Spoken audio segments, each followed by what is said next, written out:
جلیل عباس جیلانی صاحب خارجہ کے، اور مرتضیٰ سولنگی ہمارے دوست،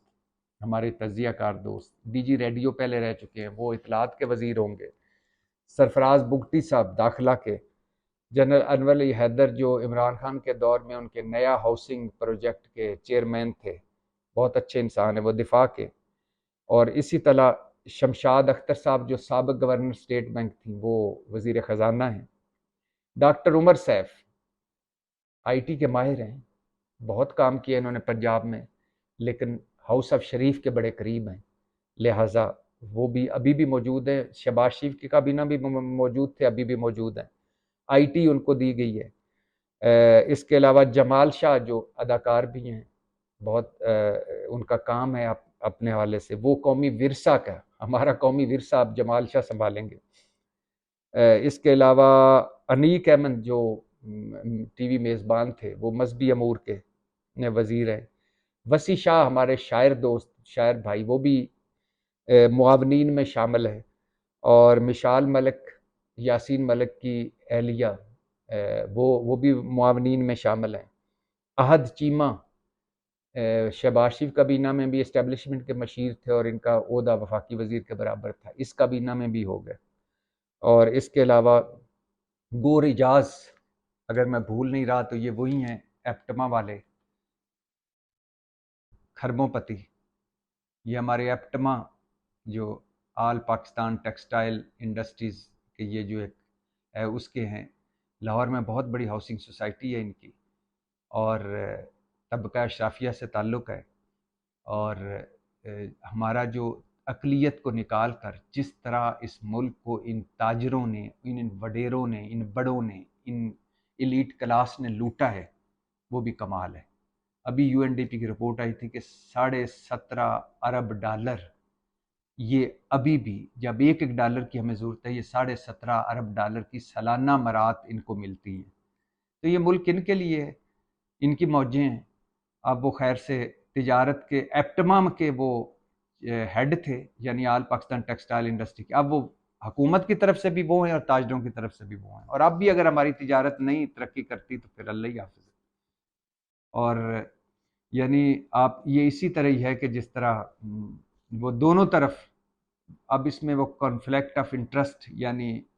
جو بندہ انڈسٹریلسٹ ہو، ایک یہ بھی ہے کہ جو بندہ انڈسٹریلسٹ ہو، انڈسٹری کو سمجھتا ہے، اس کے مسائل سمجھتا ہے، حل کرے گا، اور ایک یہ بھی ہے کہ جو انڈسٹریلسٹ ہو، جب وہ انڈسٹری کا یا تجارت کا وزیر بنے گا تو وہ انا ونڈے ریوڑیاں مڑ مڑ اپنے یہاں، ہمارے یہاں تو یہی ہوتا ہے کہ پہلے اپنے سارے کام سیدھے کریں پھر آگے کریں۔ خیر دیکھتے ہیں کہ 6 مہینے میں کیا ہوتا ہے۔ تو نگران وزیر اعظم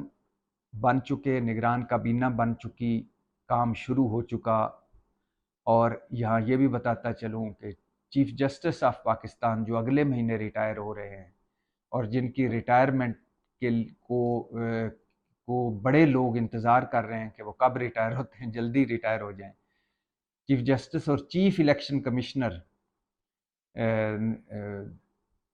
نے ملاقات کی ہے، 2 گھنٹے کی ملاقات ہوئی ہے، اور یہ یقیناً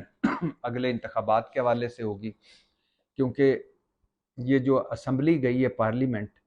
یہ جو جعلی اور ادھوری پارلیمنٹ تھی پی ڈی ایم کی، اس نے ایک قانون پاس کیا تھا کہ الیکشن ایکٹ میں ترمیم کی تھی کہ آئندہ الیکشن کی ڈیٹ الیکشن کمیشن دے گا، اور ڈیٹ کو آگے بھی بڑھا سکے گا۔ اس قانون پاس ہونے کے بعد سپریم کورٹ کا فیصلہ آیا 14 مئی کو، جو الیکشن نہیں کروا سکے، اس میں سپریم کورٹ نے لکھا، چیف جسٹس کی سربراہی میں بینچ نے لکھا کہ الیکشن کمیشن نے جمہوریت کو پٹڑی سے اتارا، الیکشن کمیشن آئین کی خلاف ورزی کا مرتکب ہوا، اور الیکشن کمیشن جو ہے وہ ڈیٹ دینے کا مجاز نہیں ہے، ڈیٹ آگے بڑھانے کا، ڈیٹ دینے کا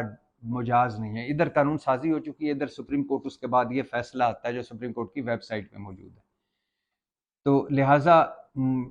اس وقت کی صورتحال الیکشن کمیشن کی، سپریم کورٹ میں جو ان کی نظر ثانی اپیلیں پڑی ہوئی ہیں، اگلا الیکشن ہے، نئی مردم شماری ہے، حلقہ بندیاں ہیں، اس حوالے سے چیف جسٹس آف پاکستان اور چیف الیکشن کمشنر کی ملاقات ہوئی ہے 2 گھنٹے کی۔ دیکھتے ہیں کہ اس ملاقات سے کیا نکلتا ہے۔ اللہ کرے یہ جو کچھ بھی ہو رہا ہے یہ ملک کے لیے اچھا ہو، اور اللہ کرے کہ جب ہم الیکشن کی طرف جائیں، اور اللہ کرے کہ جو اگلا الیکشن ہے وہ ساروں کے لیے قابل قبول ہو، اور ملک بند گلی سے نکلے، اور اس ملک میں کوئی استحکام آئے، اور جو جانوروں کی طرح زندگیاں گزارتے پچھلے 75 سال سے کروڑوں لوگ ہیں، ان کی زندگیوں میں بھی کوئی خوشحالی آئے، اور وہ بھی کوئی سکھ کا سانس لے سکیں۔ پاکستان زندہ باد۔